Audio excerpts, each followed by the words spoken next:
जय हिंद। नमस्कार साथियों, कैसे हैं आप सभी लोग। उम्मीद करते हैं कि आप सभी लोग अच्छे होंगे और आप सभी लोग की तैयारी जो है साथियों बिल्कुल ही अच्छी तरीके से चल रही होगी। तो साथियों, आज की इस क्लास में हम सभी लोग जो है आरआरबी ग्रुप डी एग्जाम 2026 के लिए जो है टॉप ऐसे इंपोर्टेड और चुनिंदे प्रश्नों को देखेंगे जो कि साथियों आपके आरआरबी ग्रुप डी के एग्जाम के लिए काफी ही इंपोर्टेंट है। और साथियों, आप लोग का जो एग्जाम जो है ये 3 अगस्त से साथियों स्टार्ट होगा और आप लोग का एग्जाम जो है साथियों 21 अगस्त तक चलेगा। तो साथियों, आपके पास समय जो है बिल्कुल ही कम बचे हैं और इन्हीं कम समय में आपको अगर बेहतरीन तैयारी चाहिए तो साथियों आप यहां से बिल्कुल कर सकते हैं। यहां पर आपको डेली साथियों ऑल सब्जेक्ट का आपको यहां पे क्लास मिलेंगे और डेली यहाँ पे सभी टॉपिक से जीके हो, साइंस हो, करंट अफेयर्स हो, सभी टॉपिक से आपको क्वेश्चन कराए जाएंगे जो कि आपके आरआरबी ग्रुप डी के एग्जाम के लिए काफी इंपोर्टेंट होंगे। तो यदि साथियों इस बार भी आप लोग सिलेक्शन चाहते हैं तो यहाँ पे जितने भी आपको क्लास देंगे सभी क्लास को देखते चलिएगा, बहुत ही इंपोर्टेंट क्लास आप लोग को देंगे। तो चलिए क्लास को स्टार्ट करते हैं और देखिएगा कि क्वेश्चन जो है क्या पूछे गए हैं। और यहाँ पे क्वेश्चन आपसे पूछे गए साथियों कि पाटलिपुत्र की स्थापना जो है ना किसने की थी। चलिए बताइएगा साथियों, यहाँ पे थोड़ा वर्ड गलत था जिसके कारण यहाँ पे हम आपको दूसरे कलर से पी लिखे हुए हैं और बताएंगे कि पाटलिपुत्र की स्थापना किसने की थी। तो याद रख लीजिएगा, पाटलिपुत्र की स्थापना जो है ये उदयनीय के द्वारा किए गए। ऑप्शन यहाँ पे बी जो है सही जवाब है और 100% ये क्वेश्चन पूछेगा आपके एग्जाम में। अगला प्रश्न यहाँ पे आप देखिएगा और यहाँ पे प्रश्न पूछे गए कि अशोक ने धम्म के प्रचार के लिए किस नए पद का सृजन जो है ना किया था। चलिए बताइएगा कि अशोक ने धर्म के प्रचार के लिए किस नए पद का सृजन किया। तो ये किए थे आपके धम्म महामात्र। ऑप्शन यहाँ पे बी जो है सही जवाब है, धम्म महामात्र हो जाएगा। चलिए अगला प्रश्न यहाँ पे आप देखिएगा, प्रश्न है कि प्रसिद्ध कीर्तार्जुनियम महाकाव्य के रचयिता जो है कौन है।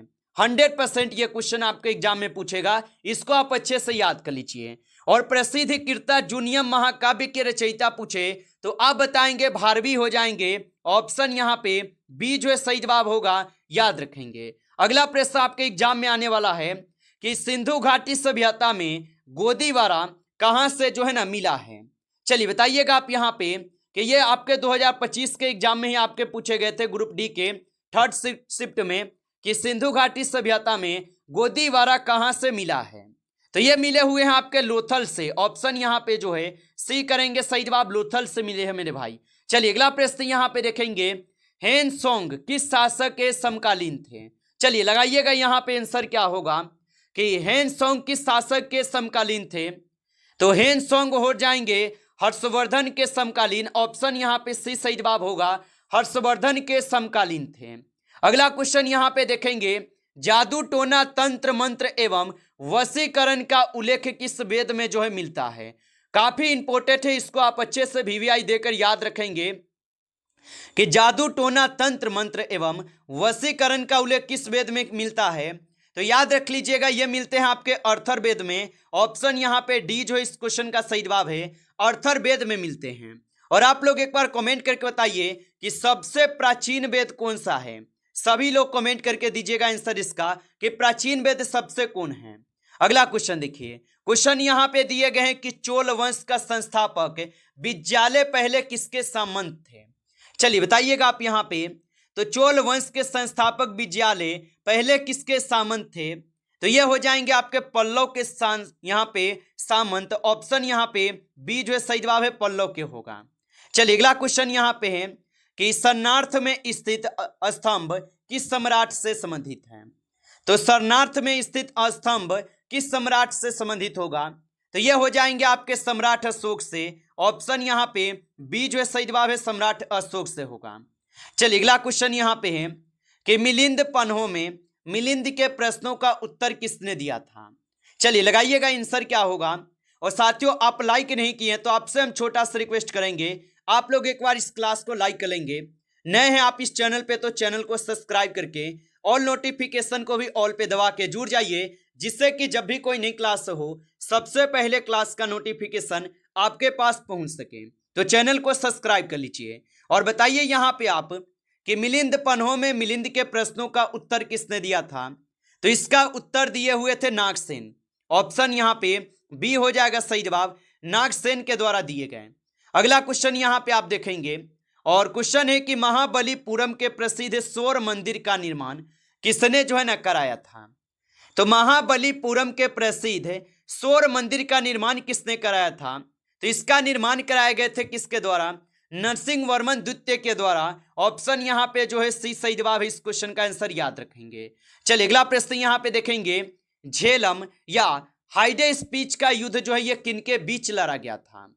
चलिए बताइएगा आप यहाँ पे। और झेलम और हाइडे स्पीच का युद्ध कब हुआ था? कमेंट करेंगे सभी लोग आप लोग, ठीक है। और बताइए झेलम और हाइडे स्पीच का युद्ध किनके बीच लड़े गए? तो ये लड़े गए थे सिकंदर और राजा पोरस के बीच। ऑप्शन यहाँ पे बी लगा रहे हो तो बिल्कुल ही आपका सही जवाब होगा। चलिए आगे देखिए, अगला क्वेश्चन है कि विक्रमशिला विश्वविद्यालय की स्थापना किसने की थी? चलिए बताएंगे आप यहाँ पे। तो विक्रमशिला विश्वविद्यालय की स्थापना किसने की थी? तो विक्रमशिला विश्वविद्यालय की स्थापना किए थे धर्मपाल। ऑप्शन यहाँ पे बी हो जाएगा सही जवाब, धर्मपाल किए थे। आप अच्छे से इनको याद रखेंगे।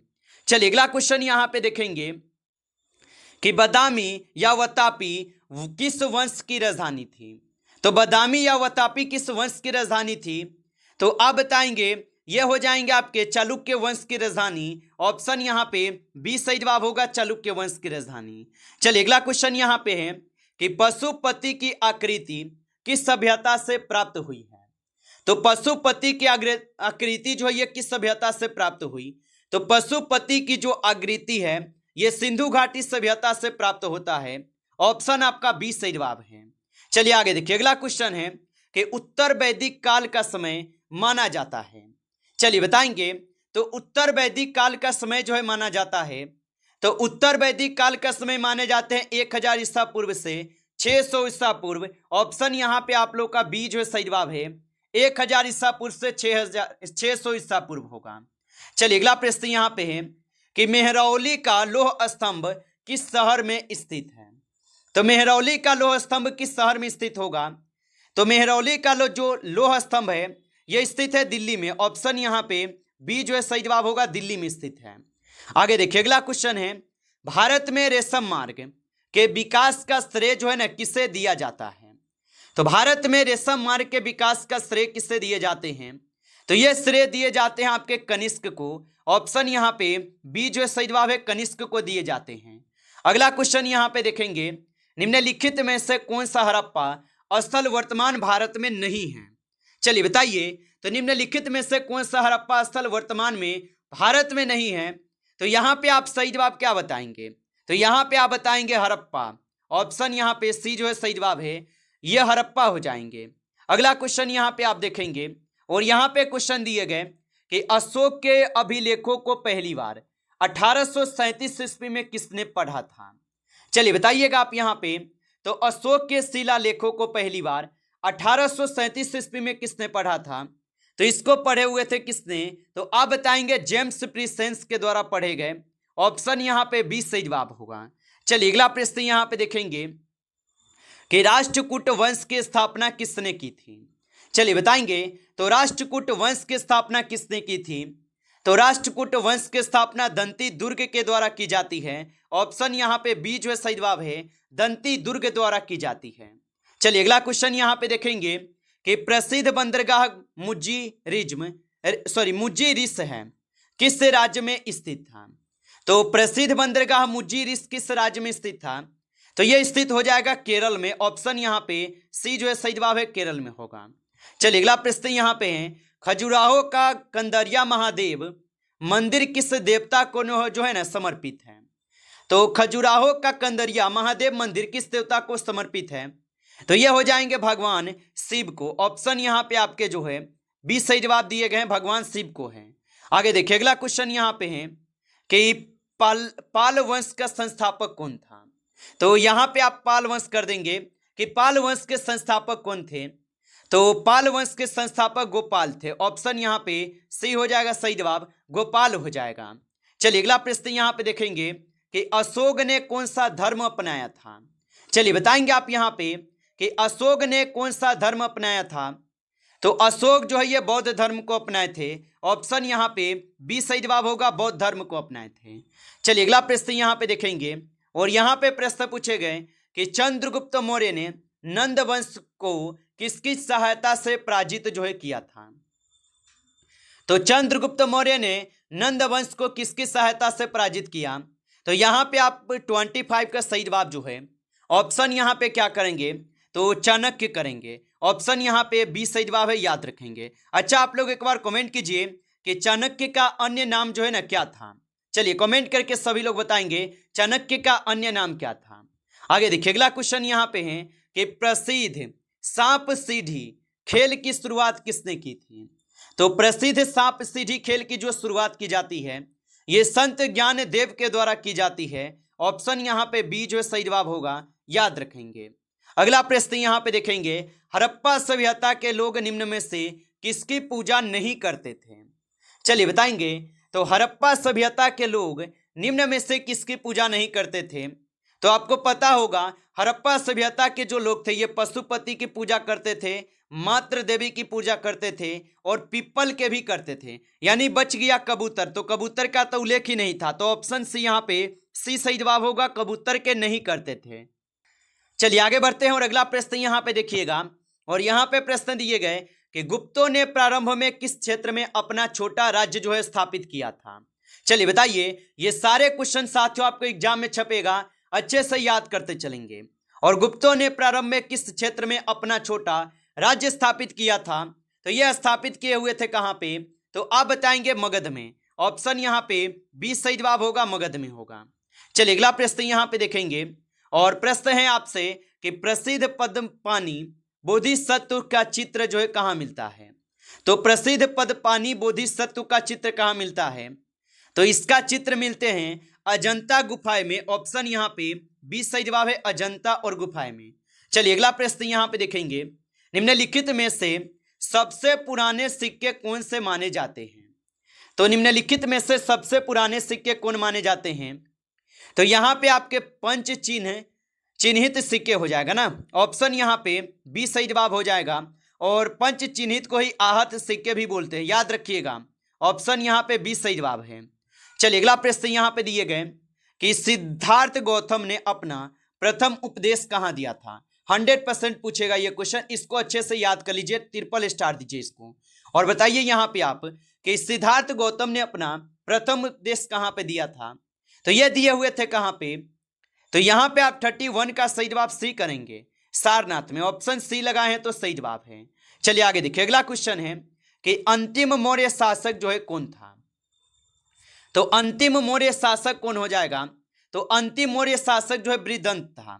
ऑप्शन यहाँ पे सी जो है सही जवाब है, बृहदंत था।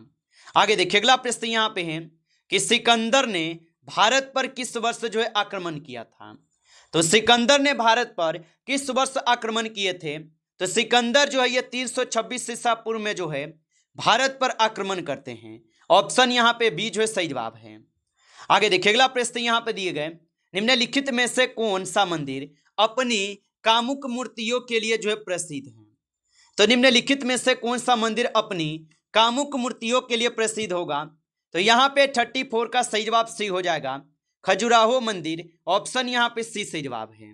आगे देखेंगे अगला प्रश्न यहाँ पे है कि मिलिंद पन्हो ग्रंथ किस धर्म से संबंधित है। तो मिलिंद पन्हो धर्म जो ये किस धर्म से संबंधित हो जाएगा। तो यहाँ पे इस क्वेश्चन का आप सही जवाब जो है ऑप्शन यहाँ पे बी करेंगे सही जवाब, बौद्ध धर्म से हो जाएंगे। नमस्कार साथियों, इस क्लास में जो है आपके टॉप 35 क्वेश्चन थे जो काफी इंपॉर्टेंट क्वेश्चन थे। साथियों यदि आपको क्लास अच्छा लगा हो तो आप जो है इस क्लास को साथियों एक बार लाइक कर लीजिएगा और नए जुड़े हैं आप इस चैनल पे तो चैनल को भी सब्सक्राइब करके ऑल नोटिफिकेशन को भी ऑल पे दबा के जुड़ जाइए, जिससे कि जब भी कोई नई क्लास हो सबसे पहले क्लास का नोटिफिकेशन जो है आपके पास पहुंच सके। तो आप इस चैनल को सब्सक्राइब कर लीजिए। चलिए फिर मिलते हैं आपसे नेक्स्ट टॉपिक के साथ नेक्स्ट क्लास में, तब तक के लिए जय हिंद।